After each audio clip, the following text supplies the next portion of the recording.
سب سے پہلے تو میں مبارکباد پیش کرتا ہوں ہاؤس کے جو ڈپٹی اسپیکر صاحب ہیں کہ آپ نے کوئی بل ونس میں بھی پیش کر رہے ہیں تو اس پر بھی آپ ڈسکشن کروا رہے ہیں اور اپوزیشن سے بھی لے رہے ہیں, حکومت کے سائڈ سے بھی لے رہے ہیں. وہ الگ بات ہے کہ جب آپ نے کہا کہ اس بل پہ کوئی بات کرنا چاہتا ہے تو ٹریجری بینچوں پر ایسا لگ رہا تھا کہ سانپ سونگھ گیا اور کسی نے کوئی نہیں, وہ لسٹ میرے پاس موجود ہے. میں بات کر رہا ہوں, میں کوشش کریں آپ اپنی بات کریں. فاروق صاحب آپ اپنی اگر بات مجھے ٹائم دیا ہے تو انٹرپٹ نہ کریں, میں اپنی بات رکھنا چاہتا ہوں اور اگر آپ کہتے ہیں تو میں بیٹھ جاتا ہوں. نہیں, آپ بولیے, کوئی ایشو نہیں ہے. بولیے. اور اگر انٹرپٹ کرنا چاہ رہے ہیں تو پھر میں فاروق صاحب بولیے. میری آواز اس مائک سے بھی زیادہ بلند ہے, میں انٹرپشن ویسے بھی کر سکتا ہوں, لیکن یہ صحیح نہیں ہے طریقہ. اگر قانون سازی کوئی ہو تو میں نے اس سے پہلے بھی بات کی, جو قانون سازی کے لیے ہم یہاں آئے ہیں تو ہمیں آن بورڈ لیں. 3 صوبے نے, وفاق نے آپ کو آن بورڈ نہیں لیا, آپ ہم کو آن بورڈ نہیں لیتے ہیں. آپ اس بل کو پیش کر رہے تھے, آپ نے پارلیمانی پارٹیوں کو تو آن بورڈ نہیں لیا, آپ کو پارلیمانی پارٹیز کو آن بورڈ لینا چاہیے تھا. صحیح ہے کہ آپ کو اوپر سے ڈکٹیشن آئی اور آپ یہ کڑوا گھونٹ پی رہے ہیں, اور یہ بات بھی صحیح ہے کہ ظاہر ہے آپ میں سے بہت سارے لوگوں کو اپنے علاقے میں جانا ہوتا ہے واپس, اور وہاں ہاری ہیں اور ایگریکلچر وہاں کی بنیادی وہ ہے. ہمیں فخر ہے کہ ہمارا سندھ, صوبہ سندھ ایک زرعی ملک ہے, شہر ہے اور صوبہ ہے, اور وہاں پہ زراعت ہوتی ہے, اچھی چیز ہے. لیکن جہاں آمدنی ہوتی ہے وہاں آمدنی کے اوپر ٹیکس ہونے چاہیے اور اس کے لیے پورا ایک لائے عمل بننا چاہیے, ڈائریکشن ہونی چاہیے. اس بل کے اندر بہت سارے سقم ہیں, گو کہ یہ ابھی 15 منٹ پہلے ہی ہمیں ملا ہے.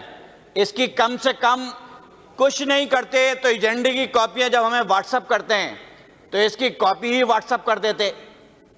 6 گھنٹے پہلے تو ہمیں مل جاتا کم سے کم یہ, لیکن 6 گھنٹے پہلے بھی مجھے کم سے کم نہیں ملا. اپوزیشن لیڈر کو اگر مل گیا ہو تو ایک الگ بات ہے.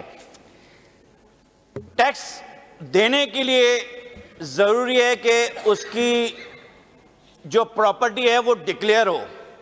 اس کے اندر کوئی ایسی چیز نہیں ہے کہ آپ کی پراپرٹی جس پر آپ ایگریکلچر, جس پہ آپ زراعت کر رہے ہیں, کلٹیویشن کر رہے ہیں, وہ آپ کی ڈکلیئر ہے یا نہیں ہے. ظاہر ہے آباء و اجداد کی زمینیں ہیں وہ چلی آتی ہیں, لیکن اس پر ہوگا یا نہیں ہوگا, اس کی آمدنی وہ فائلر ہے یا نہیں ہے, اس میں کوئی بات نہیں ہے. اس میں آپ نے کلائمیٹی ہٹ کچھ ایریاز کا ذکر کیا ہے, اس کی ڈیفینیشن کیا ہوگی, وہ کس طرح سے اس ایریاز کو ڈیفائن کیا جائے گا, اس میں آپ نے اس کا ذکر نہیں کیا ہے. آپ نے آمدنی پہ ٹیکس رکھا ہے کہ آمدنی ہوگی. یہ میں صرف 15 منٹ مجھے جو ملے ہیں, 10 منٹ, اسی میں نے نماز بھی پڑھی ہے اور پھر مجھے یہ بل ملا ہے. تو میں اس لیے کھڑے ہو کے بات کر رہا ہوں کہ شاید یہ موقع ملے ہی نہ, کیونکہ آپ آئیز ہیوٹ کر لیں گے. اور اس کے بعد یہ آمدن کا آپ نے ایک پورا شیڈول جاری کیا ہے, فرسٹ شیڈول. اس آمدن کے ساتھ کیا ہی بہتر ہوتا کہ اس کے ساتھ لکھا ہوتا 25 ایکڑ والوں کے لیے اتنی ہوگی, 50 ایکڑ والوں کے لیے اتنی ہوگی, 100 ایکڑ والے کے اتنا ٹیکس لگے گا, 100 سے اوپر والے جن کی جاگیریں ہیں ان پہ یہ ٹیکس لگے گا. اس کو بھی شامل ہونا چاہیے تھا, یہ شامل نہیں ہے اس کے اندر. میں سمجھتا ہوں کہ یہ 12 لاکھ 6 سے 12 لاکھ پہ جو آپ نے ٹیکس رکھا ہے آمدن پہ, یہ زیادتی ہے چھوٹے جاگیرداروں کے ساتھ, زمینداروں کے ساتھ کہہ لیں, کیا زمینداری کہیں گے نا جس کو جو زمین پہ فصل اگا رہا ہے اس کو زمینداری کہیں گے, ہم جاگیردار نہیں کہتے, جاگیر جس کی ہوتی ہے. لیکن میں صرف یہ کہنا چاہتا ہوں کہ اس پہ زیادتی ہے, یہ نہیں ہونا چاہیے. 12 لاکھ تک آپ, میرے خیال ہے کہ ماہانہ 1 لاکھ جس کی آمدن ہے, 1 لاکھ کیا ہوتا ہے جس کے اوپر ٹیکس لیتے ہیں. میں تو سیلری پرسنٹ کے لیے بھی میں یہ کہتا ہوں کہ 1 لاکھ کچھ بھی نہیں ہوتی آمدن, تو اس لیے اس پر ٹیکس نہیں ہونا چاہیے.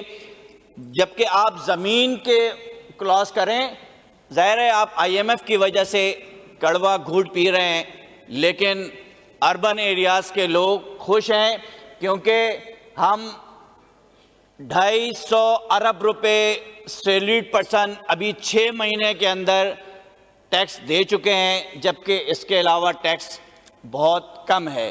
تو اس لیے میں اس بل کی حمایت ضرور کرتا ہوں، لیکن جو اس کے اندر چیزیں رہ گئی ہیں اس کے اندر اس میں امینڈمنٹ ہونی جی. چاہیے.